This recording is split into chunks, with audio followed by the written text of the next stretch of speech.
Bonjour à tous, bienvenue sur le plateau de KTO pour cette nouvelle édition de Face aux Chrétiens en partenariat avec La Croix, Radio Notre-Dame et RCF. Une édition un peu particulière en ces temps de campagne électorale puisque nous accueillerons successivement deux invités. Tout d'abord Emmanuel Cos, secrétaire national d'Europe Écologie Les Verts, puis successivement Yves Gégaud, délégué général de l'UDI. Emmanuel Cos, bonjour. Merci d'avoir accepté notre invitation. Il y a 3 mois, vous avez été élu à la tête des Verts à l'issue d'un congrès, on s'en souvient, assez tumultueux. Votre expérience militante, toujours à gauche, s'est forgée notamment ces 10 dernières années à la tête de ACT UP. Et puis vous êtes également vice-présidente du Conseil régional d'Île-de-France en charge du logement. Vous serez interrogé dans cette édition de Face aux Chrétiens par Mathieu Castagnier pour La Croix. Bonjour. Par Louis Dauphren pour Radio Notre-Dame. Bonjour. Et par Véronique de la Maisonneuve pour RCF. Bonjour. Voilà, une première question vous est posée par Mathieu Castagnier pour La Croix. Alors il y a cette affaire à rebondissement, ce feuilleton autour des écoutes de Nicolas Sarkozy. Christiane Taubira se retrouve dans la tourmente pour avoir dit qu'elle n'était pas informée, puis avoir évoqué un malentendu. Est-ce que vous pensez, vous, qu'elle peut rester au gouvernement, qu'elle doit démissionner comme le demande la droite ? Emmanuel Cos. Tout simplement, pour moi, l'affaire, ce n'est pas le problème de Christine Taubira et du garde des Sceaux. La question, c'est qu'est-ce qui se passe dans cette affaire avec des écoutes. Même si je comprends le sentiment un peu étrange, parce qu'elle a dit quelque chose, elle est revenue et tout ça ensuite dessus, mais la réalité, c'est qu'elle n'est pas dans une dissimulation d'informations. Ce qui se passe aujourd'hui, c'est qu'un chef d'État est mis sur écoute, ainsi que son avocat, depuis plusieurs mois. Et ces choses-là sont encadrées par le droit. Et la réalité, c'est que pour savoir si le droit a été respecté, il faudrait qu'on connaisse l'épaisseur du dossier. Et nous ne sommes ni magistrats, ni avocats, ni partis au dossier. Donc nous n'avons aucun élément pour juger de ça. Moi, je dis simplement que ça ne me choque pas qu'il y ait des écoutes, une fois qu'elles ont été justifiées et qu'elles respectent ce que réclame le Code civil sur la question des écoutes téléphoniques. Vous faites confiance à la justice ? Je fais très confiance à la justice, sans minimiser ce que veut dire les écoutes téléphoniques.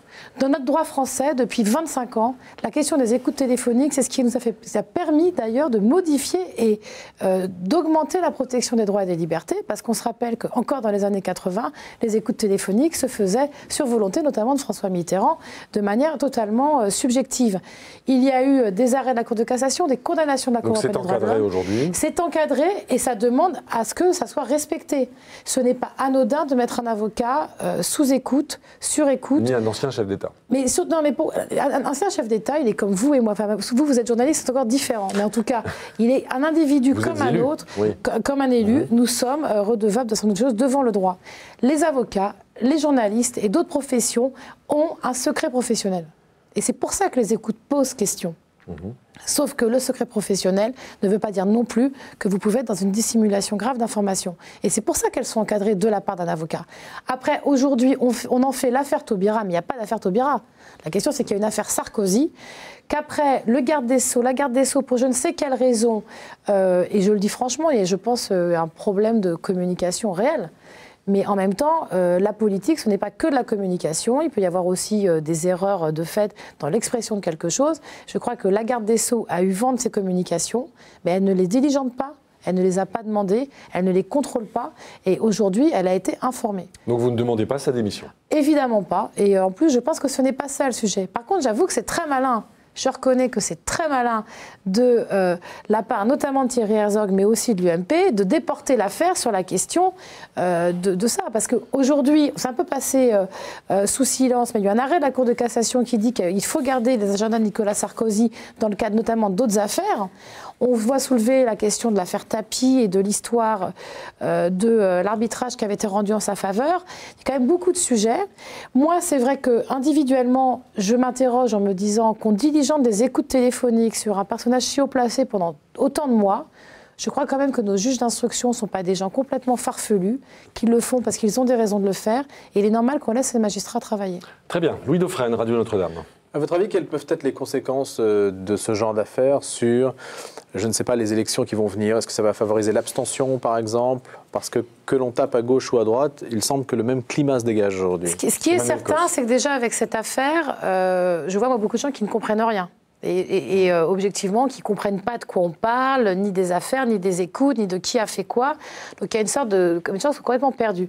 Et là, où vous avez raison, c'est qu'on est dans un climat un peu étrange sur ces élections municipales, où on a des gens mobilisés sur le terrain, mais qui en même temps vous disent qu'ils ne savent pas pour qui ils vont voter. Encore aujourd'hui, nous sommes à 10 jours du scrutin. Mais ils ne sont pas non plus étrangers à ce qui se passe localement. Donc on est sur une abstention. On a ensuite un discours qui est notamment porté par certains partis politiques sur l'idée que tout le monde est pourri et que finalement tous ces gens engagés en politique, c'est la même chose et il faut faire razzia de tout cela. Et c'est vrai que ce n'est pas une ambiance très heureuse. Mais surtout aujourd'hui, ce qui est très troublant, c'est qu'il y a une inquiétude chez les Français sur la question de l'emploi, sur les questions économiques. Moi, je le vois, y compris à Paris. Vous discutez avec des gens qui sont parfois plus favorisés parce que cette ville connaît des populations plus favorisées, mais qui, au moins, discutent de leur avenir, de leur inquiétude et tout cela. Et, en même temps, n'arrivent pas à se convaincre qu'il faut aller voter. Et vous avez... Enfin, on ne peut pas savoir, mais peut-être que cela aura un impact sur ces élections. Moi, en tout cas, je ne désespère pas de continuer tous les jours à faire en sorte que les gens se mobilisent. Parce que les élections locales, c'est quand même un moment de démocratie extrêmement fort, avec quand même l'élection de personnes qui agissent sur notre quotidien. Et ça, y compris des gens, mais y compris des gens, vous voyez, qui sont très éloignés de ces sujets-là. Moi, j'ai rencontré hier des assistantes maternelles qui m'expliquaient comment ce qui se passe dans une ville, pour elles, ça change tout. Que les gamins qu'elles gardent, s'ils sont mal nourris à la cantine, eh ben, elles le voient. La question de la mobilité. Donc, c'est aussi... Les élections locales, c'est aussi quand même ce qui façonne notre vie quotidienne, même si ce n'est pas l'alpha et l'oméga de l'ensemble de la vie politique. Véronique de la Maisonneuve, RCF. Selon le résultat de ces élections municipales, il pourrait y avoir un remaniement gouvernemental, on en parle beaucoup. Est-ce qu'à votre avis, si les résultats ne sont pas bons pour la majorité, il faut d'abord aller vers ce remaniement? Et deuxièmement, est-ce que vous pourriez vous placer en tant que personne et en tant que Vert dans ce nouveau... Vous allez vous battre pour être dans cette nouvelle équipe? Emmanuel Cos, serez-vous ministre? C'est absolument pas mon ambition. Les choses sont très claires. Moi, j'ai été élue à la tête de ce parti il y a 3 mois et mon ambition actuelle, et pour plusieurs années, c'est de permettre au parti écologiste d'être plus fort, plus compréhensible et de gagner aussi des victoires électorales. En étant présent dans le gouvernement, il pourrait être plus fort. Encore plus présent. Oui, mais pour moi, c'est surtout en étant à la tête de ce parti et d'essayer de lui donner un chemin et une stabilité et aussi de gagner des combats importants pour nous qui sont les lois à venir, notamment la loi sur la transition énergétique. Ensuite, sur le remaniement, il y en aura peut-être un, et objectivement, ce n'est pas à moi de juger ni de son opportunité, ni de comment il doit être fait. C'est au président de la République de le décider. Mathieu Castagnier, La Croix. Pour le coup, c'est quand même à vous de juger si les écologistes doivent ou non rester au gouvernement. Juste, est-ce que le score de votre parti au municipal pèsera dans la balance? Je m'explique. Si c'est une catastrophe, est-ce que ça voudra dire que la stratégie de participation est un échec?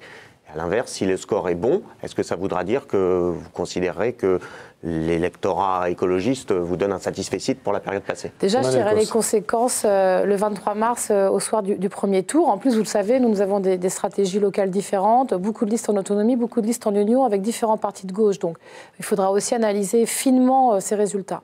Ce qui est certain, c'est qu'aujourd'hui, nos électeurs, quand on les interroge, sont majoritairement pour qu'on soit dans le gouvernement. À 75%. Ça, c'est clair pour vous?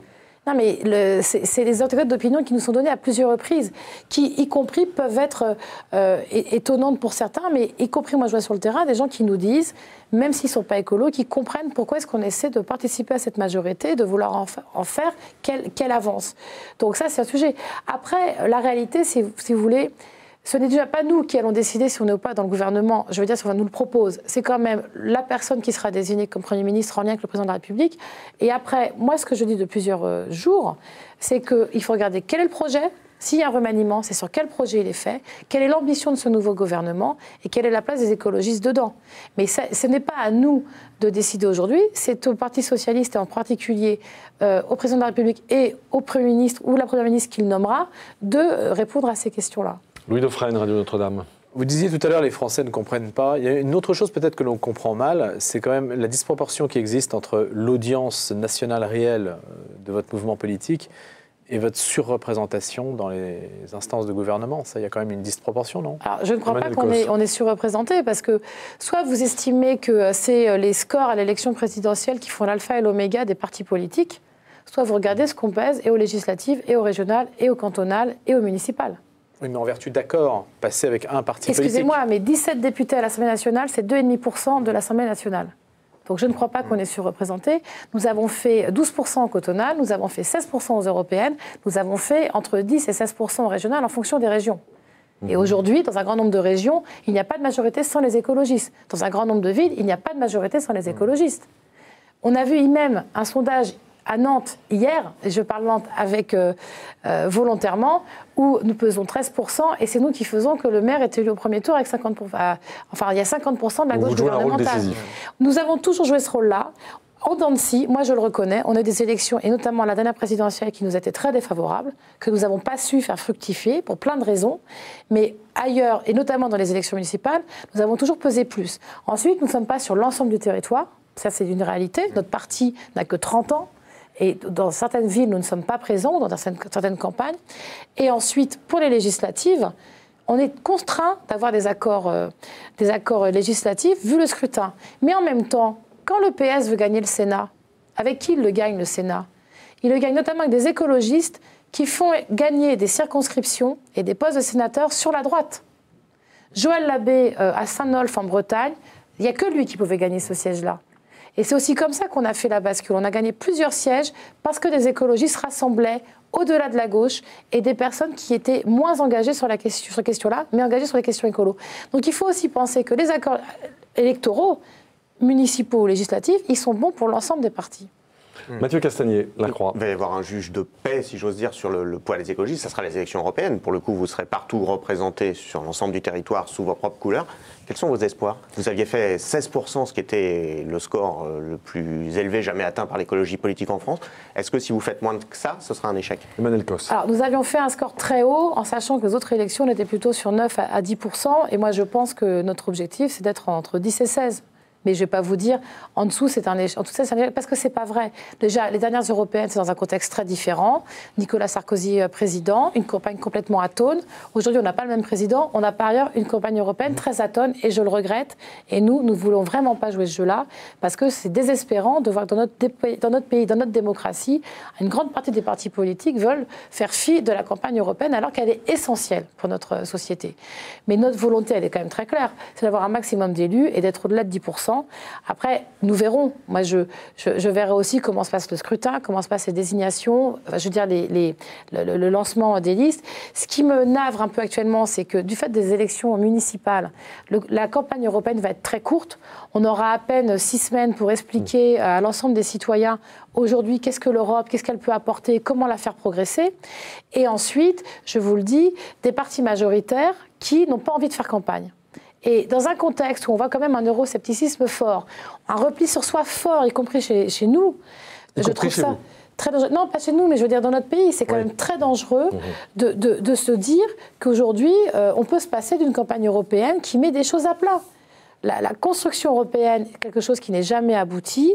Faire mieux l'Europe et en faire plus, ça veut dire aussi aller débattre, reconnaître les échecs, reconnaître ce qui ne va pas, mais aussi avancer.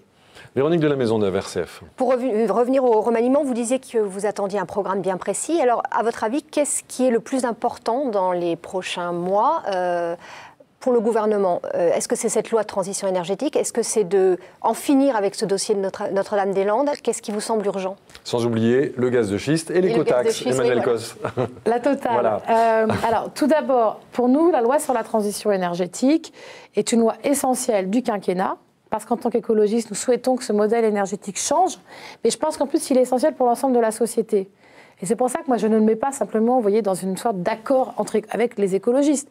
Pour moi, il me semble que faire le tournant de la transition énergétique, aller vers la création d'emplois dans les énergies renouvelables et discuter de la place du nucléaire dans notre pays, c'est un sujet essentiel pour notre pays, pour les années qui viennent. Donc, mais elle prend du retard, cette loi. Pour l'instant, elle n'en a pris, elle n'en prend plus, et on va attendre de voir. Théoriquement, on a un texte de loi. Je ne le crains pas, en tout cas, je ferai tout pour que cette loi arrive en temps et en heure, et surtout que les arbitrages soient les bons. Ça, pour vous, c'est essentiel? C'est un point essentiel parce que dans notre monde, y compris dans notre pays mondialisé, la question énergétique, ce n'est pas simplement une question française. On le voit bien avec la question de l'Ukraine aujourd'hui, qu'il y a une question énergétique derrière tout cela. On voit aussi que notre modèle qui est basé sur le nucléaire est en train de s'essouffler, notamment parce qu'aujourd'hui, il va falloir faire des travaux importants pour répondre à des questions de sûreté nucléaire. Et je ne sais pas si l'État français veut consacrer 300 milliards 300 milliards à ce sujet-là? Ou est-ce qu'il veut les mettre vers une autre production énergétique pour aussi travailler mieux ces sujets-là? Et derrière, il y a une question d'emploi. Moi, aujourd'hui, je croise des gens qui sont aussi au MEDEF, mais qui sont dans les domaines des énergies renouvelables, qui nous disent qu'il nous faut des plans nationaux plus forts pour développer l'éolien, développer le solaire, pour aller plus loin. Et c'est ça notre enjeu. Donc certains écolos sont les alliés du MEDEF aujourd'hui? En tout cas, je pense que sur les questions d'énergie renouvelable et de création d'emplois, et c'est la même chose moi quand je travaille avec les professionnels du bâtiment sur la rénovation de logements, aujourd'hui faire de la transition écologique un pan important de l'économie, c'est aussi créer des emplois durables et surtout à la fin, c'est aussi permettre à des gens de gagner du pouvoir d'achat. Parce que quand vous faites des travaux d'isolation, que vous financez par plusieurs biais et qu'à la fin vous gagnez 400 € sur une facture annuelle d'énergie, eh ben c'est quand même 400 € qui reviennent dans le ménage. Et ce sont des sujets importants qui sont au cœur d'ailleurs des discussions municipales qu'on a actuellement. Mathieu Castagnier et Lacroix. L'idée de fermer des vieilles centrales et éventuellement d'en construire des nouvelles en compensation, c'est pour vous une ligne rouge? De construire des nouvelles centrales, oui, c'est une ligne rouge. Pourquoi? Premièrement, parce qu'aujourd'hui, il faut fermer des vieilles centrales pour raison de sécurité nucléaire. Mais ensuite, comment est-ce que EDF et Areva peuvent expliquer que nos centrales ne tournent qu'à 79% de leur capacité? Aujourd'hui, même en fermant des réacteurs qui ne fonctionnent pas, nous pouvons augmenter notre production d'énergie. Donc avant de construire de nouvelles centrales, déjà soyons capables d'utiliser à leur capacité maximum ces centrales. Et un sujet majeur qui est peu dit, mais nous souhaitons nous mettre beaucoup de transparence dessus, c'est depuis plusieurs années les incidents à répétition dans l'ensemble des centrales. En 2013, on nous a dit par chance, il n'y a pas eu d'incidents de niveau 5 ou 6, qui sont les niveaux les plus élevés. On a eu des incidents de niveau 1. Mais en 2012, il y en a eu plein des incidents de niveau 6. Vous avez plusieurs centrales où chaque semaine, il y a un réacteur qui ferme. Avec en plus des travailleurs du nucléaire qui sont très stressés, il faut dire les choses, par ces incidents à répétition et les difficultés de financer des travaux très importants. Et je pense qu'aujourd'hui, et dans les années qui viennent, alors après c'est vrai que c'est un chemin sur 20, sur 30 ans, nous pouvons et réduire la part du nucléaire dans la production électrique et augmenter la part des énergies renouvelables et surtout travailler sur notre consommation d'énergie. Elle est déjà en stagnation depuis plusieurs années. On voit qu'on est capable de faire beaucoup d'économies d'énergie avec, en effet, des travaux, une autre conception de l'alimentation électrique et aussi tout simplement d'un autre type d'électroménager. Mais c'est un enjeu majeur et tous les pays aujourd'hui qui veulent sortir d'un modèle consommateur d'énergie, qui d'ailleurs grève notre balance commerciale très fortement, ils le font aussi en travaillant sur l'efficacité énergétique. Véronique de la Maisonneuve, RCF. Dans le cas de recherche de nouvelles énergies, pourquoi ne pas tester dans ce cas le gaz de schiste? Tout simplement parce que le gaz de schiste est une énergie qui continue à produire des gaz à effet de serre et qui ne répond pas aux besoins d'aujourd'hui d'avoir des énergies décarbonées et qui ne produisent pas de gaz à effet de serre. Et ensuite, parce que les gaz de schiste, que nous avons par une loi en 2011, notamment voté par François Hollande et soutenu par Arnaud Montebourg, je tiens à le redire, parce que parfois on pourrait avoir quelques doutes. C'est pas votre ami Arnaud Montebourg. Non, mais je tiens à le redire parce que moi j'aime bien la constance dans les combats et on ne peut pas en fonction de différentes postures avoir telle ou telle position. Pourquoi il y a une mobilisation en France si forte sur les gaz de schiste? On oublie un peu. Mais quand on arrive à mobiliser dans les Cévennes des milliers de personnes, de tous partis confondus, qui s'opposent à la fracturation hydraulique et les gaz de schiste, c'est notamment parce que cette fracturation, elle veut dire que pour chaque puits, vous banalisez l'équivalent d'un terrain de foot autour pour les installations, qu'ensuite on ne sait pas réparer les dommages de cette fracturation et qu'en plus on utilise des ressources qui sont fossiles alors qu'on pourrait aller vers des énergies renouvelables. Donc l'exploration, c'est une ligne rouge pour vous aussi? Mais ça l'a toujours été, mais c'est une loi. Il y a encore eu hier un jugement du tribunal administratif de Melun qui reconfirme la valeur de la loi face à une annulation de permis. Moi, je ne vais pas créer de nouvelle ligne rouge. C'est la position qui a été prise sous la droite. D'ailleurs, y compris Christian Jacob, qui l'a un peu oublié, était pour. Parce que dans sa circonscription en Seine-et-Marne, je peux vous dire que les mobilisations sont très fortes, y compris dans son camp. Donc, ce n'est pas une ligne rouge. C'est un fait actuel. Qu'après Arnaud Montebourg ait une sorte de dada à vouloir le remettre sur le plateau chaque semaine, c'est son droit. Mais moi, je pense qu'il faut plus sérieusement aller sur d'autres sujets, qui sont notamment les énergies renouvelables, mais aussi la question, par exemple, des énergies liées à l'hydraulique, qui est un sujet important dans notre pays et qu'on peut encore développer. On arrive bientôt au terme de cette édition de Face aux Chrétiens. Louis Dauphren, puis Mathieu Castagnier. Louis Dauphren, Radio Quand Notre-Dame. vous dites l'hydraulique, quels sont vraiment les espoirs? Parce que l'éolien est un espoir quand même extrêmement minime, à moins de couvrir la France d'éoliennes. Pas tant que ça. Aujourd'hui, l'éolien, notamment dans plusieurs pays, est au même niveau de prix que l'électrique. Et vous avez y compris des pays, en développant et de l'éolien terrestre et de l'éolien offshore, donc dans la mer, couvrent leurs besoins à 80% avec l'éolien. Après, il y a encore des sujets, vous avez raison, la question de l'intermittence de l'éolien et comment on peut stocker cette énergie. Voilà. Sauf que déjà, si à l'échelle de l'ensemble des régions françaises, nous pouvions développer de l'éolien, plus qu'il ne l'est aujourd'hui, et augmenter cette part-là, on aurait déjà une production beaucoup plus forte. Ensuite, vous avez évidemment les questions du solaire. Et le solaire, même à Roubaix, vous savez, même à Lille, où l'exposition au soleil n'est pas énorme, il faut le dire, vous avez des productions importantes qui notamment peuvent être utilisées dans les logements et dans les bâtiments pour faire chauffer simplement l'eau chaude. Mais quand vous économisez 30% de votre facture, ben je peux vous dire que ça a un effet démultiplicateur, évidemment, quand vous le faites à l'échelle du pays. Mathieu Castagnier, La Croix. Je voudrais vous ramener sur les municipales, si vous voulez bien, et votre stratégie. D'abord, est-ce que vous pensez que partout où le FN sera présent au second tour, tout l'arc républicain doit s'allier contre lui? Est-ce qu'il faudra partout enlever les listes de gauche, si ça peut permettre de faire gagner la droite républicaine plutôt que le FN? Déjà, nous avons, au premier tour, dans des villes où nous étions peu implantés, cherché partout à faire l'union de la gauche face au FN, notamment dans le Var ou dans le Vaucluse, où c'est un sujet majeur. Ensuite, moi, je vais regarder les chiffres. Et je vais regarder aussi ce que l'UMP va faire quand l'UMP sera en 3e position et la gauche en 2e, avec un FN en tête. Je pense C'est-à-dire que si l'UMP préfère laisser gagner le Front National dans une certaine ville, vous ferez la même chose ailleurs? Non, c'est pas ça que je dis. Je dis qu'il faut regarder les chiffres, regarder les rapports de force. Il y a des endroits où je pense que la gauche, en se maintenant dans une triangulaire, peut gagner du fait des pourcentages. Il y a d'autres endroits où je crois qu'il faudra être très clair et se retirer et aussi accepter de fait de ne pas être présent dans les conseils municipaux. Ce qui est une lourde responsabilité, mais il faut le faire avec raison et aussi avec responsabilité. Donc moi, très clairement, le soir du premier tour, on va regarder ça avec l'ensemble des partis de gauche concernés. Et moi, ce que j'espère, c'est qu'on ait des positions très claires. Mais c'est vrai que déjà, on aurait pu éviter dans certains premiers tours de se mettre en position de division et d'avoir un camp qui est trop divisé. Mais moi, j'y suis très attentive. En même temps, je vais vous dire les choses, même si je ne le souhaite pas. Si des électeurs souhaitent à un moment élire un maire Front National, eh ben, il faut que là aussi la démocratie ait lieu et que derrière, nous regardions aussi ce que ça veut dire. Parce que moi, je n'oublie pas que dans le programme du Front National, il y a toujours la préférence nationale aux Français. Il y a toujours cette vision xénophobe de notre société. Et moi, je voudrais voir comment des gens qui portent cela, même s'ils oublient de le dire dans leur document de campagne, comment est-ce qu'ils vont mettre en place leur fonction républicaine en tant qu'élus. Alors Emmanuel Cos, une dernière question. Nous célébrons aujourd'hui le premier anniversaire de l'élection du pape François. Ce pape est-il suffisamment écologiste à vos yeux, Emmanuel Cos? Écoutez, je dois reconnaître que j'ai peu de connaissances sur ce pape et une vision qui est surtout très médiatique. Et j'en ai plutôt une bonne vision. Je le dis parce que moi, je ne suis pas croyante et je suis peu ces questions-là. Mais néanmoins, il y a ce pape-là quelque chose d'assez intéressant dans sa proximité avec les gens, avec la société. C'est en tout cas comme ça que je l'ai perçu. Et j'ai vu à plusieurs reprises des volontés de se positionner, y compris, moi j'étais très touchée quand il a fait sa messe à Lampedusa, quand beaucoup de migrants sont décédés. Ça fait longtemps qu'il y a ça en Italie, mais j'ai trouvé extrêmement intéressant qu'à un moment ce pape dise il y a quelque chose qui ne fonctionne pas dans notre monde et je dois le dire.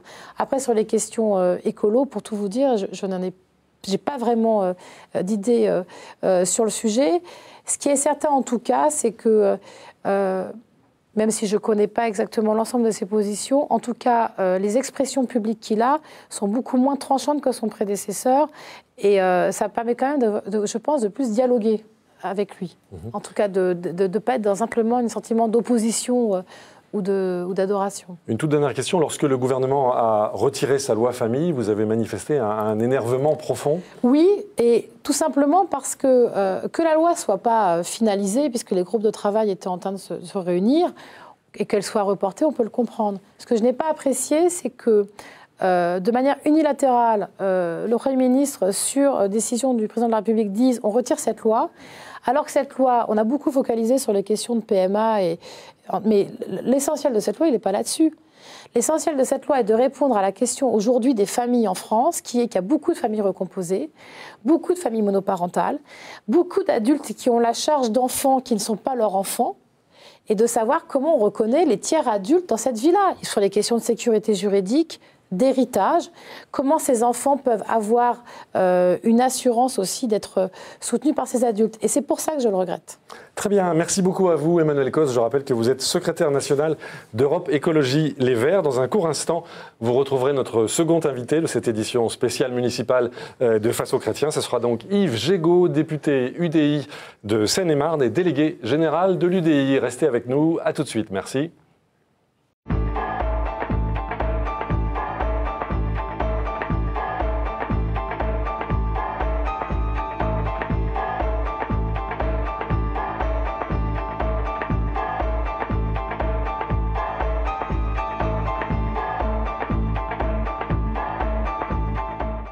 Retour sur le plateau de KTO pour cette édition spéciale municipale de Face aux Chrétiens, en partenariat avec le quotidien La Croix, avec RCF et Radio Notre-Dame.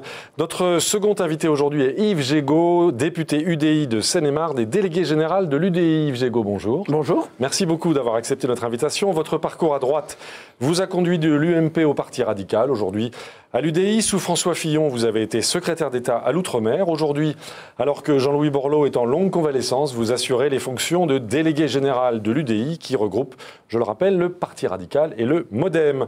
Vous êtes Pas seulement. Et l'UDI, partenaire avec le MoDem, nous regroupons le Parti radical, le Nouveau Centre, l'Alliance centriste, toute une série de partis qui forment l'UDI, et nous sommes partenaires avec le MoDem. En gros, vous êtes le centre droit. C'est un peu compliqué, mais c'est toujours un peu compliqué. On vous a compris. Je rappelle que vous êtes également maire de Montereau, en Seine-et-Marne, le lieu d'une des dernières batailles de Napoléon durant la campagne de France, qui vous a donné le sujet de votre dernier livre. Vous serez interrogé dans cette édition de Face aux Chrétiens par Laurent de Boissieu pour La Croix. Bonjour. Bonjour. Par Louis Dauphren pour Radio Notre-Dame. Bonjour. Et par Véronique de la Maisonneuve pour RCF. Bonjour. C'est Laurent de Boissieu qui vous pose la première question. Alors, il y a eu une série de mouvements à droite entre la gestion de Jean-François Copé, de sa gestion de l'UMP, votre ancien parti, les enregistrements de Patrick Buisson, de ses conversations privées avec Nicolas Sarkozy et d'autres conseillers du chef de l'État de l'époque, les affaires autour de Nicolas Sarkozy, avec la réaction maladroite, voire mensongère de certains ministres. Est-ce que c'est un climat qui peut peser, qui peut avoir une incidence sur le vote au municipal? Yves Gégaud. C'est difficile à dire. Dans le vote pour les municipales, c'est un cocktail. Le local, qui, à mon avis, compte pour une bonne part.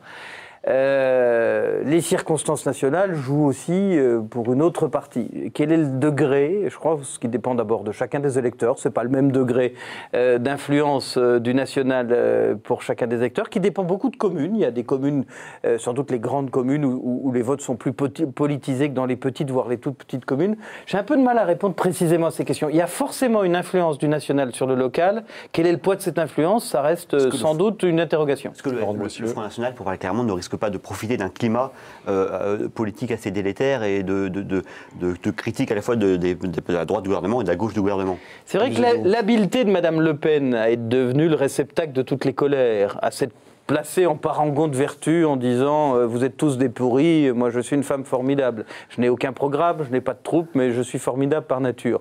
Peut capter l'attention dans ces élections. Le Front National, historiquement, fait des scores très bas au municipal. Les sondages, alors je ne sais pas si les sondages ont raison, nous donnent des scores beaucoup plus élevés, même s'ils restent très inférieurs au score présidentiel de Mme Le Pen. On verra, le Front National n'est pas présent dans un nombre significatif de villes, 400-500, c'est déjà un bon test, il n'est pas présent partout. Là aussi, ça reste une interrogation. C'est, je crois, une élection qui peut laisser bien des surprises et qui fait que c'est le principe de la démocratie, c'est ceux qui vont aller voter, qui vont avoir le choix, qui vont nous envoyer le message. Donc moi je l'attends avec sérénité, mais sans pouvoir trop le prévoir.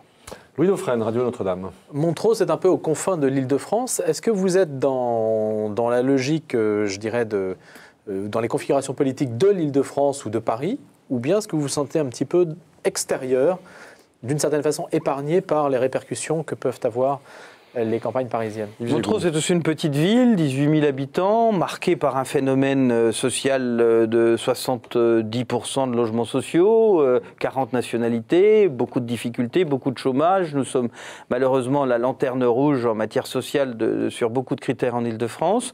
On est à 3 km de la Bourgogne. C'est vrai qu'on n'est pas trop influencé par Paris. Je vous donne un exemple. Le Grand Paris, pour les habitants de Montereau, c'est une inexistence. Enfin, sauf dans les impôts, parce qu'ils payent les impôts du Grand Paris. Ils n'en ont aucun intérêt intérêt, aucune vision, aucun avantage. Donc on est un peu déconnecté des réalités franciliennes. Est-ce que le vote aux élections municipales à Montreux sera politique ? Ou est-ce qu'il sera purement local? J'ai moi-même fait une liste où j'ai ouvert la gestion municipale à une partie de l'opposition, puisque le leader du Parti socialiste de 2008 a rejoint ma majorité et ma liste. Donc vous voyez, c'est assez ouvert.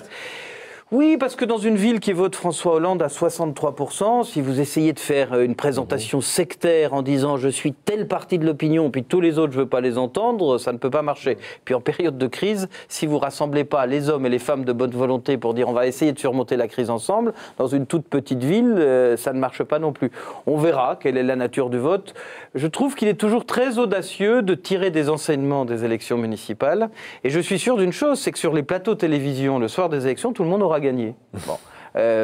Attendons de savoir quels sont les vrais gagnants et les faux gagnants. Véronique de la Maisonneuve, RCF.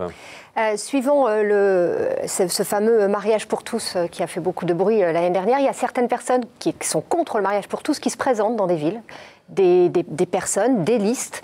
Est-ce qu'à votre avis, c'est leur place ?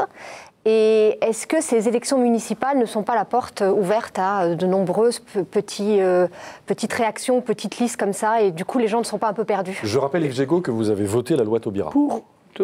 Pour cette évolution, oui, à contre-courant d'ailleurs de mon électorat. Voilà, mais quand on est élu, si on a des convictions, il faut essayer de les porter, y compris à contre-courant de son électorat. Alors expliquez-nous, Yves Gégaud. La question c'est, est-ce qu'ils ont raison de se présenter? Oui. Bien sûr, chacun a raison quand il veut défendre, à l'occasion d'une élection, une approche. Bien sûr qu'ils ont raison de se présenter.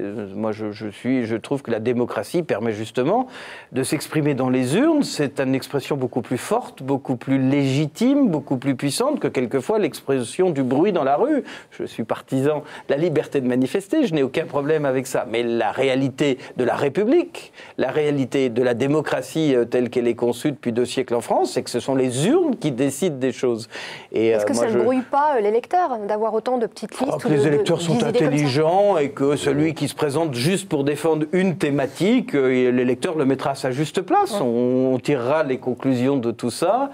Et vous tirez quelle conclusion de ce mouvement contre le mariage homosexuel, Yves Gégaud? Je vais vous dire, je tire comme conclusion personnelle qu'il y avait dans ce mouvement, qu'il y a toujours dans ce mouvement, des gens qui, au-delà de la question pure du mariage civil des personnes homosexuels, exprimer autre chose. Une angoisse face à un monde qui change, un recul des valeurs chrétiennes, une non-reconnaissance de ce qui a fait l'histoire de notre pays et d'un certain nombre de valeurs morales. Je crois que le mouvement a dépassé le sujet et que, pour avoir beaucoup fréquenté, entendu de gens qui me demandaient pourquoi j'avais voté et qui m'exprimaient des choses, j'entendais exprimer tout autre chose que la question même du mariage. Et au bout, de gens disaient oui, mais au fond, c'est pas le mariage, enfin, ils font ce qu'ils veulent, mais. Et c'est ça qu'il faut entendre. Et que ce texte, présenté par le gouvernement de façon provocante, à un moment où on aurait mieux fait de se concentrer sur les questions d'emploi et sur les préoccupations des Français, il a fédéré peut-être une prise de conscience d'une expression, et cette expression-là, même si j'ai pu être à contre-courant du fait générateur à titre personnel, moi je la trouve utile au pays, parce qu'il est bien qu'il y ait des gens qui sont entendus, représentés. Alors, il faut dénoncer les excès de l'expression. Mais au fond, c'est une partie de la France qui n'avait le sentiment de ne pas être entendue, qui se fait entendre. Pourquoi pas? Louis Dauphren, Radio Notre-Dame. Il n'y avait pas dans la revendication du mariage homosexuel une atteinte à la mémoire napoléonienne du Code civil? Si, il y avait... Mais la mémoire napoléonienne du Code civil, elle a été... comment dire? Elle a subi des évolutions depuis 2 siècles. Et si d'ailleurs il y avait s'il y avait un mariage civil, et pas seulement le mariage religieux, si le mariage civil répond à d'autres règles que le mariage religieux, si par exemple le mariage civil reconnaît le divorce, ce que ne reconnaît pas le mariage religieux, c'est bien parce qu'il y a un mariage religieux qui répond à des règles morales que je respecte, et qu'il y a le mariage civil qui répond à l'évolution de la société qu'il faut entendre. Et on ne peut pas, au nom des règles morales, imposer à la société de ne pas évoluer, et on ne peut pas, au nom des règles de la société, imposer à ceux qui veulent respecter les règles morales de s'en priver. Donc c'est cet équilibre qui est l'équilibre républicain. Et Napoléon que vous évoquez, il a permis, sans doute, de créer un outil évolutif. Le Code civil a évolué. Je veux bien entendre que c'était une évolution forte par rapport à ce qui étaient les choses, ce qui a surpris, interpellé. Moi, vous savez, avant de prendre ma décision sur ce texte, j'ai regardé ce qui s'était passé en Espagne. Voilà. Grand pays de tradition chrétienne, catholique. Et en Espagne, 7 ans, 8 ans après, quand j'ai rencontré des Espagnols, des amis, des pas amis, des hommes politiques, le sujet ne faisait plus de débat dans la société. C'est donc la société l'avait accepté, qu'il était utile à une partie de la société. C'est ça qui m'a convaincu. Oui, mais le mariage religieux a une validité civile en Espagne. Sans doute. Vous avez ce qui n'est pas le cas en France. Sans doute. Raison de plus pour que cette évolution qu'a fait l'Espagne était encore plus forte que celle de la France et qu'elle n'a pas bouleversé la société espagnole, qu'elle n'a pas mis à mal ses valeurs, qu'elle ne fait plus de débat aujourd'hui sur ce sujet. Il y a un aspect unificateur dans le mariage chez nous, très, très fort. Il y a un aspect républicain très fort. Louis Dauphren. Oui, mais si ça a permis de redonner d'ailleurs au mariage toute sa valeur, de reparler de la force du mariage, de refaire que tous ceux qui avaient choisi de ne pas se marier, qui étaient quand même presque majoritaires, redonnent ces règles au mariage, pourquoi pas? Enfin, ces débats, les excès sont négatifs, comme dans tout débat. Il y a eu des excès de part et d'autre, mais le fond du débat est un débat intéressant, le débat sur la famille, sur la société. Qu'est-ce qu'une famille au XXIe siècle? Est-ce qu'une maman seule qui élève ses enfants est rayée du mot famille? Est-ce qu'un couple qui divorce n'est plus une famille? Voilà un vrai débat de société. J'ai pas toutes les réponses, hein. Mais moi je suis persuadé d'une chose, c'est que la famille du XXIe siècle ne s'entend plus exactement comme s'entendait la famille du XVIIIe siècle ou du XIXe siècle, et que ça évolue de génération en génération, et que pourtant ces familles différentes, les mamans seules, je suis maire d'une ville où il y a beaucoup de mamans seules, ce sont des familles et je les considère comme telles. Je ne les stigmatise pas. Donc voilà, ce débat est ouvert. Moi je pense que il a un mérite, c'est que ça permet à la société d'avancer, et que si on est un peu tolérant, j'ai vu beaucoup de gens pas tolérants, mais aussi des gens tolérants, en s'écoutant, on apprend à se comprendre, et puis même si on n'est pas d'accord, à s'accepter. Une autre question de Laurent de Boissieu, La Croix. On parlait de petites listes éventuellement sur une thématique Manif pour tous, mais il y a deux grands partis d'opposition aujourd'hui, l'UMP et l'UDI. Vous partez unis dans un certain nombre de villes, mais il y a aussi beaucoup de villes où vous partez désunis. Je pense par exemple à Strasbourg, si on peut prendre la plus emblématique, parce que c'est une ville que la droite espère reprendre à la gauche. Comment vous allez faire? Est-ce que vous pensez que l'union va bien se faire partout, entre les deux tours, entre l'UMP et l'UDI, et un contexte où l'UDI, vous venez de présenter vos têtes de liste aux européennes, vous partez seul aux européennes, est-ce que les électeurs risquent de bien comprendre que vous êtes finalement ensemble pour le second tour face à la gauche? Je crois que les électeurs, ils comprennent bien. D'abord, nous avons essayé le parti unique. Moi, j'y ai cru au parti unique. J'ai fait partie de ceux qui croyaient au parti unique après la période RPR, UDF, qui avait attiré un certain nombre de difficultés. En 10 ans de parti unique, on a tout perdu. Les municipales, les départementales, les régionales, et à l'exception de la présidentielle de 2007, on a perdu le Sénat, on a tout perdu. Donc l'UMP était une erreur. Mais est-ce qu'on peut se dire qu'il faut réfléchir, quand on a créé une structure qui a tout perdu, s'il ne faut pas changer un peu le modèle? Alors, il y a manifestement dans la droite deux droites. Il y a une droite plus traditionnaliste, plus conservatrice, et puis une droite plus ouverte, plus centriste. C'était ce qu'incarnait à l'époque, je dirais, il y a une droite plus bonapartiste, voilà, mais plus orléaniste, si on veut revenir à l'histoire. C'était à l'époque ce qu'incarnait à la fois le RPR et l'UDF. Et ce modèle n'était pas si mauvais que ça. Donc aujourd'hui, nous ne sommes pas l'UMP. Mais est-ce que parce que nous ne sommes pas l'UMP, nous refusons d'être les partenaires de l'UMP pour faire des majorités? Non, et les Français savent bien que les Verts ne sont pas le PS et qu'au moment des élections, ils s'unissent. Donc il n'y a pas de raison que les Français ne comprennent pas ce modèle-là. Sur les élections municipales, il y a effectivement un certain nombre d'endroits. Nous sommes d'accord à 84%. Dans 84% des villes, nous sommes en accord avec l'UMP. Dans 16% des villes, il y a des différences. Mais je vais même vous faire un scoop aujourd'hui. C'est qu'il y a des villes où l'UMP n'est pas d'accord entre elles. Et si je vous cite Cannes ou Melun, vous avez deux élus UMP qui s'opposent les uns aux autres. Il y a des villes où l'UDI n'est pas d'accord entre elles. Et il y a des villes où l'UDI n'est pas d'accord, il y a des villes où le PS n'est pas d'accord, il y a des villes...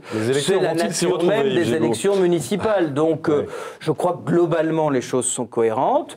Qu'est-ce qu'on va faire au soir du premier tour? On va faire une chose très claire. C'est que d'abord on va mettre une frontière infranchissable avec le Front National. Et que nous allons respecter au mot près, à la virgule près le Front républicain qui fera que partout où il y aura un risque d'avoir un maire Front National, l'UDI s'engagera vis-à-vis de la liste en face, y compris une liste socialiste. Nous serons extrêmement clairs sur ce sujet et que si d'autres, y compris dans nos alliés, étaient moins clairs, nous quitterions les alliances. Et que si à l'UDI, il y avait certains de nos militants qui ne soient pas clairs, nous les sortirions de l'UDI. Il n'y a pas de frontières plus infranchissables que celle-ci. Et la deuxième chose, c'est que nous essaierons, là où nous étions divisés, de nous allier pour gagner le maximum de villes vis-à-vis de la gauche, puisque nous sommes dans l'opposition et que cette opposition, même si elle est un peu différente de celle de l'UMP, plus constructive peut-être et plus différente en sensibilité, ne reste pas moins l'opposition. Véronique de la Maisonneuve, RCF. Et si l'on voit au-delà de ces municipales, est-ce que les résultats du second tour vont vous permettre de vous placer d'une façon ou d'une autre pour les prochaines présidentielles? Est-ce que vous pensez déjà à des primaires à droite? Est-ce que vous avez déjà un poids particulier dans la droite par rapport à ces prochaines élections? Yves Gégaud. Est-ce que le message de l'UDI peut être un message différent? Quelles sont les valeurs que nous portons? Qu'est-ce qui nous différencie? Ce n'est pas seulement les candidats à la présidentielle. On veut porter un message très européen. Nous sommes sans doute les seuls à penser que l'Europe est la solution, alors qu'il y a les eurosceptiques, voire les europhobes. Nous sommes très écologiste, et je rappelle que Jean-Louis Borloo a été l'homme du Grenelle de l'environnement. Nous sommes pour une société où la liberté se conjugue avec la responsabilité, et on veut en gros réconcilier le travailleur avec le producteur ou le chef d'entreprise. Une partie de l'UMP aussi, sur cette ligne-là. Mais oui, et une partie de l'UMP a cette même sensibilité. Nous l'accueillerons les bras ouverts le jour où elle en aura assez de cohabiter avec ceux qui sont pour une dérive vers la droite de la droite. Donc nous sommes cohérents sur nos valeurs. Nous n'avons pas de ligne de fracture de valeurs. C'est très important parce que je crois que les Français vont vers les systèmes politiques cohérents et que les systèmes politiques incohérents finissent par mourir leur incohérence. Deuxième élément sur l'élection présidentielle, qui est évidemment le sujet numéro 1, même si entre-temps il y aura des élections municipales, européennes, départementales, régionales, on vient tout de suite, et sénatoriales, on vient tout de suite aux élections présidentielles. À titre personnel, je ne m'exprime pas au nom de l'UDI, je considère qu'on n'a pas tiré les enseignements de l'organisation tripartisane de la vie politique. Il y a aujourd'hui 3 blocs dans la vie politique, la gauche, la droite républicaine et l'extrême droite. C'est incontestable, ces blocs d'élection en élection se renforcent et prouvent que nous sommes dans une société tripartisane. Une société tripartisane, ça veut dire que si vous gardez l'élection présidentielle en 2 tours, vous courez le risque de diviser vos voix au premier tour et de ne pas être au deuxième tour. Monsieur Jospin l'a vécu en 2002 à son détriment et ça peut revenir en 2017. À titre personnel, je plaide pour une organisation de primaires de toutes les oppositions, pas seulement la primaire de l'UMP faite par Monsieur Copé et ses amis, une primaire de toute l'opposition, ouverte à tous les Français, pour leur dire, choisissez le leader, la ligne politique que vous voulez pour la présidentielle. Donc d'où à où? Pardon? Avec le FN? D'où à où non, cette primaire? de toute l'opposition Le FN est républicaine. dans l'opposition. Non, mais de toutes les positions républicaines. Mais s'ils ne sont pas républicains, vous les interdisez, Yves Gégaud, dans ce cas, on n'en parle plus. On les met dans un goulag et puis on n'en parle plus. Non, mais je ne sais pas si c'est votre vision de la société de mettre des gens dans des goulags, c'est pas la mienne. Mais je peux ne pas être d'accord et ne pas avoir envie de m'associer à des gens dont je considère qu'ils ne partagent aucune de mes valeurs, sans pour autant vouloir les interdire ou les mettre dans les goulags. Donc moi, je suis pour une primaire ouverte de toute l'opposition républicaine, toute l'opposition de droite, dit républicain, allant des centristes, c'est-à-dire du MoDem jusqu'aux limites acceptables de ce qu'est la droite de la droite, c'est-à-dire pas le Front National, pour que les Français puissent choisir à cette occasion leur leader et leur ligne politique. Je souhaite d'ailleurs à cette occasion que le leader choisi par les Français, si cette primaire avait lieu, je m'engagerais aux côtés de Jean-Louis Borloo ou d'un leader centriste pour que les valeurs que je porte soient celles dont j'espère qu'elles prospèrent. Pourquoi je dis ça? Si nous faisons ça, nous aurons bâti quelque part une élection présidentielle à 3 tours. La primaire, le premier tour, le deuxième tour. Et nous aurons évité le risque de ne pas être au deuxième tour. Et si nous ne faisons pas ça, et je sens bien que je suis un peu seul à plaider pour cette opération dans une forme de désert, parce qu'il y a les écuries, les envies, les courses des personnes, si nous ne faisons pas ça, nous courons un risque immense de ne pas être au deuxième tour de l'élection. Donc c'est le 2002. De voir le deuxième tour se jouer entre François Hollande et Marine Le Pen, et pourquoi pas de voir Marine Le Pen arriver au pouvoir. Oui, ce risque existe, il ne faut pas le penser improbable. Ceux qui le pensent improbable doivent juste juste se souvenir qu'en 2002, tout le monde disait que jamais M. Le Pen ne serait au deuxième tour. Il l'a été. Donc les choses improbables finissent toujours par arriver un jour. Moi, je voudrais protéger ma famille politique de tout cela. C'est pour ça que je suis favorable à des primaires. Encore une fois, je n'exprime qu'une position personnelle, parce que je sais qu'à l'UDI, d'aucuns, et au MoDem chez nos partenaires, ne partagent pas cette vision. Juste après, Laurent Boissieu, la Croix. Laurent Boissieu, et ensuite on poursuivra. Laurent. J'avais ouvert mes questions sur le climat politique général. Il y a un remaniement sans doute qui va intervenir après les municipales. Selon vous, Christiane Taubira peut-elle rester au gouvernement ? C'est le choix du président de la République. Si le choix du président de la République consiste à maintenir en poste quelqu'un qui a manifestement menti, alors qu'elle est menti par omission, qu'elle est menti par bêtise, qu'elle est menti par maladresse, le résultat est un peu le même. Ça me semblerait surprenant. Mais je dois dire qu'avec François Hollande, on a appris à ce que plus rien ne nous surprenne. S'il y a un changement de gouvernement, il faut qu'il y ait un changement de politique. Parce que si c'est juste pour changer le gouvernement sans changer le politique, je ne vois pas bien l'utilité. S'il y a un vrai changement de politique, moi je souhaite qu'il aille dans le sens de ce pourquoi nous plaidons à l'UDI depuis des mois. Le cas de Mme Taubira ou d'autres ministres, dans les vagues actuelles de l'actualité, appartient au président de la République. Moi je ne ferai pas partie de ces élus qui demandent la démission d'un ministre chaque fois qu'il y a un problème. J'ai été ministre du gouvernement de la France et c'est pas très agréable d'avoir une opposition qui a comme seul argument de demander votre démission. C'est le président de la République qui en est responsable. Je pense qu'il s'honore de faire en sorte que ceux qui ont menti, y compris par maladresse, ne siègent plus au gouvernement. Oui, je pense que ce serait bien. Louis Dauphren, Radio Notre-Dame. Je reviens brièvement sur notre petit échange sur FN ou pas. François Mitterrand, en son temps, avait une stratégie d'étouffement du Parti communiste qui a quand même assez bien fonctionné. Nicolas Sarkozy, d'une certaine façon, avait aussi mené une stratégie qui a permis de conjurer ce risque à droite. Vous ne semblez pas être dans cette disposition-là, c'est-à-dire la possibilité, je ne sais pas moi, de s'associer en enveloppant, en quelque sorte. Oui, j'entends bien. Jamais. Qui est aussi efficace, enfin, qui a montré une certaine forme d'efficacité à gauche comme à droite. Ça fait 30 ans qu'on nous explique ça. Ça fait 30 ans qu'on nous explique à droite, j'étais au RPR, j'étais à l'UMP. Eh bien parce que cette stratégie-là ne marche pas. Mais pourquoi ? Et que plus vous allez sur les terres de l'extrême, plus c'est l'extrême qui vous absorbe et pas vous qui absorbez l'extrême. Et ça marchait avec François Mitterrand. Eh bien ça ne marche pas de ce côté-là. Sur ce sujet, demandez aux politologues de réfléchir pourquoi ça ne marche pas. Ça ne marche pas. Et s'associer avec le diable sous prétexte qu'on va étouffer le diable et manquer bien d'humilité. Moi je pense qu'on ne s'associe pas avec le diable, qu'on ne va pas sur le terrain du diable, qu'on ne donne pas de grain de moudre au diable, et qu'il faut comprendre pourquoi une grande partie des Français ont été vers ce qui est la traduction de leur exaspération. Le Front National, c'est le réceptacle des colères des Français. C'est ça la vérité du Front National. Il faut comprendre, il faut moderniser la France, il faut réformer ce pays, il faut avoir du courage, c'est ce qu'attendent ces Français-là, mais il ne faut sûrement pas aller sur les terres du Front National. Les histoires de pain au chocolat et autres petites choses n'aboutissent qu'à une chose, c'est que les Français préfèrent l'original à la copie. Moi, ce n'est pas notre stratégie. Notre stratégie, c'est celle des frontières infranchissables avec ceux dont nous estimons qu'on ne peut pas les fréquenter. Je ne parle pas des électeurs, hein, je parle des dirigeants. Hein. Je parle du programme du Front National. Je suis en train de faire un livre pour réexpliquer aux Français combien les thèses du Front National vis-à-vis de la sortie de l'euro ou vis-à-vis de l'Union européenne seraient une catastrophe pour notre pays. C'est ça le fond. Ce n'est pas une question de personnalité, c'est une question de projet politique. Alors Yves Gégaud, on arrive bientôt au terme de cette édition de Face aux chrétiens. Vous parlez du diable, le pape en parle beaucoup aussi. Nous célébrons aujourd'hui le premier anniversaire de son élection. Quel regard portez-vous sur le pape François, Yves Gégaud ? Écoutez, moi, il m'a réconcilié quelque part avec la religion de mon baptême.